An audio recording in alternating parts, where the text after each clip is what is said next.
ये जो जातिका है जिनकी कुंडली अध्ययन कर रहे हैं, उनका नाम पता सब सीक्रेट है क्योंकि अच्छा नहीं है, दुःख बहुत ज़्यादा है इनकी लाइफ में। तो इनकी क्या लव मैरिज इन्होंने की बहुत मुश्किल से और उसके बाद ही कुछ महीने ही हुए थे और इनके हस्बैंड की रोड एक्सीडेंट में मृत्यु हो गई है।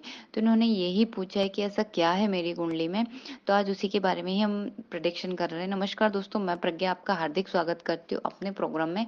दोस्तों, ये मेरा व्हाट्सएप नंबर है, यदि किसी को भी कुंडली से रिलेटेड जानकारी चाहिए, कुंडली बनवाना हो तो आप इस पे संपर्क कर सकते हो और इसके चार्जेस हैं। और यदि मेरा प्रोग्राम आपको अच्छा लग रहा है तो लाइक करें, शेयर करें, प्लीज सब्सक्राइब जरूर करें। दोस्तों, ये जो इनकी कुंडली है वो कर्क लग्न की कुंडली है और लग्न में ही मंगल वक्री होके बैठे हैं और मंगल कैसे हैं तो नीच के बैठे हैं। और जो लग्नेश है वो चंद्रमा होते हैं जो कि छठे भाव में जाके बैठे हैं। वैसे सूर्य चंद्रमा को छठे आठवें का दोष नहीं होता है, पर जो चंद्रमा है वो लग्नेश है, तो यदि हमारे लग्न छठे आठवें बारहवें में जाते थे ये अवयोग ही माना जाता है। और इसके साथ ही यदि हम विवाह के लिए जो भाव देखते हैं तो वो सप्तम भाव होता है। पहली बात तो ये मांगलिक है, तो यहाँ पर ये कंडीशन हो जाती है कि मांगलिक का विवाह मांगलिक से ही होना चाहिए, तो ये यहाँ रूल्स नहीं लगा इनके साथ। और क्योंकि दोस्तों मंगल बहुत हाई एनर्जी होता है तो उसको कंट्रोल करने के लिए सेम वैसा ही पर्सन रहे तो बैलेंस बन जाता है। और दूसरी बात, लव मैरिज के कुछ महीने बाद ही इनके हस्बैंड की मृत्यु हो जाती है, जो कि बहुत इनके बोलते हैं कि दुख का पहाड़ जैसे आप टूट पड़ता है, क्योंकि सबके खिलाफ जाकर आप शादी करते हैं तो बहुत मुश्किल होता है समाज में ये सब चीजें देखना। अरेंज मैरिज होती तो फिर भी चलता था, पर लव मैरिज तो बहुत ही दिक्कत का बात हो जाती है फिर इसमें। और इसके साथ हम प्रेम विवाह को देखते हैं तो प्रेम विवाह का जो कारक होता है भाव होता है वो पंचम भाव होता है। तो पंचम भाव के स्वामी कौन है?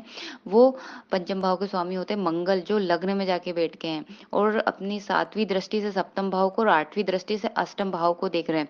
और इसके साथ ही शनि, जो कि सप्तम पति भी होते हैं और अष्टम पति भी होते हैं, और अष्टम ये अपने ही राशि में बैठे हैं तो ये बली हो गए हैं।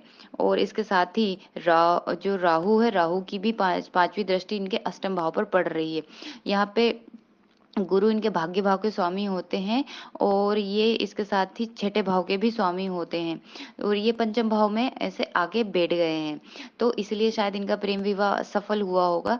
पर सप्तम भाव जो होता है हमारे विवाह का होता है, साथ ही विवाह के जो जैसे मानो हमारा हस्बैंड है या पति, उसकी आयु का भी भाव होता है। तो यहाँ है कि अष्टम जो यहाँ सप्तम पति और अष्टम पति दोनों शनि होते, तो ये कितना चलेगा हमारा विवाह, विवाह को कौन तोड़ेगा, ये बात पता चलती है हमें अष्टम पति से। अब वो चाहे वो कोई सी भी कंडीशन हो, तलाक हो या और कोई कारण हो उसके लिए, पर वो हमारी जो हम हमारी आयु की बात नहीं कर रहे हैं, हम बात कर रहे हैं हमारे जो हस्बैंड है उनकी आयु की, मतलब जिनकी भी ये जातक या जातिका होती है उसके पार्टनर की हम आयु देख सकते हैं। तो शनि बैठा है, और या ऐसा है कि जो जिसकी कुंडली है उसमें शनि यदि अष्टम भाव में बैठा है तो आयु तो बहुत लंबी उनकी कर देगा। बाकी विवाह की आयु की बात हम कर रहे हैं, तो शनि यहाँ अपने घर में बली अवस्था में और मंगल की आठवीं दृष्टि से दृष्ट है। और इसके साथ ही जो दाम्पत्य का कारक होता है वो शुक्र होता है, तो वो भी 0 डिग्री पर बलहीन है। मंगल चोट चपट एक्सीडेंट का कारक माना जाता है, सडनली सब चीजें दे देता है। शनि ऐसा नहीं करता है, शनि क्या करता है, विच्छेद कर देता है। वो एक्सीडेंट नहीं देगा, वो तलाक दे देगा और डिप्रेशन दे देगा और या अलग करवा देगा, ऐसा रहेगा। और मंगल लग्न से सातवीं दृष्टि सप्तम पर और आठवीं दृष्टि जो मंगल पर पड़ रही है। इसके साथ ही चंद्र कुंडली भी हम देखते हैं तो मंगल है जो अष्टम भाव में जाके बैठे हुए हैं। इसके साथ ही पहली कंडीशन तो यह हो जाती है कि सबसे ज्यादा प्रॉब्लम यहाँ मंगल ने ही की है, दूसरी शनि ने भी की है, उसके बाद तीसरी राहु ने भी दृष्टि डाली। जो सेकंड भाव होता है दाम्पत्य के लिए बहुत महत्वपूर्ण होता है, क्योंकि वहां से कुटुंब परिवार या हमारे जीवन साथी की आयु का भाव भी वहां से देखा जाता है। तो जो सेकंड भाव के स्वामी होते हैं वो सूर्य होते हैं, और जो भाग्य भाव में तो जाके बैठे, पर कैसे बैठे, पापकर्तरी योग में, तो ये भी पीड़ित है। इसके साथ ही गुरु यहाँ छठे भाव का और नवम भाव का मालिक है, तो ये जो अपना फल दे रहे हैं वो छठे भाव का दे रहा है, क्योंकि धनु इनकी मूल त्रिकोण राशि है और इनकी दृष्टि का कोई बेनिफिट इनको नहीं मिला है। हम नवमांश देखते हैं तो नवमांश इनका जो है वो मीन लग्न का होता है, और मीन लग्न में ही नीच के बुध बैठे हैं। दूसरी बात है कि नीच के शनि जो सेकंड हाउस में जाके बैठे हैं वो भी विषयोग शनि चंद्रमा के साथ, जो सप्तमेश भी है और अष्टमेश भी है। तो यहाँ पहली कंडीशन तो यही प्रबल हो गई कि सप्तम पति यदि नवमांश में जाकर नीच के होते तो समझ लो दाम्पत्य पूरा बेकार ही माना जाता है। इसके साथ में गुरु भी यहाँ नीच की राशि में बैठे हैं नवमांश में, तो ये स्थिति भी और खराब। और जो सूर्य सप्तम भाव में बैठे हैं, वो छठे भाव के मालिक होकर सप्तम भाव में बैठे हैं। तो मतलब नवमांश यहाँ पूरा ही डैमेज है इनकी कुंडली में।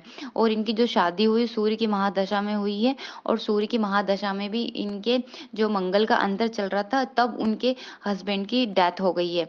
तो कुल मिलाकर ये है कि मंगल यहाँ बहुत ज्यादा प्रॉब्लम दे रहे हैं कुंडली में। तो हो सके तो आप मंगल चंडी का पाठ कर सकते हैं, पार्वती मंगल पाठ कर सकते हैं, ऋण मोचन मंगलनाथ पाठ कर सकते हैं। देखिए कुंडली में दिक्कत तो है, यदि आप किसी की शरण में जाते हैं तो बहुत अच्छी बात है। खासकर मंगल से रिलेटेड यदि आप पूजा पाठ करते हैं तो वो आपको ज्यादा यहाँ पर आपकी कुंडली में काम करेगा। बाकी कुंडली पूरी ऐसे बोल सकते हो कि डैमेज है वैवाहिक जीवन के लिए। तो जो सेकंड शादी है वो बहुत सोच समझ के आपको करनी पड़ेगी। धन्यवाद दोस्तों।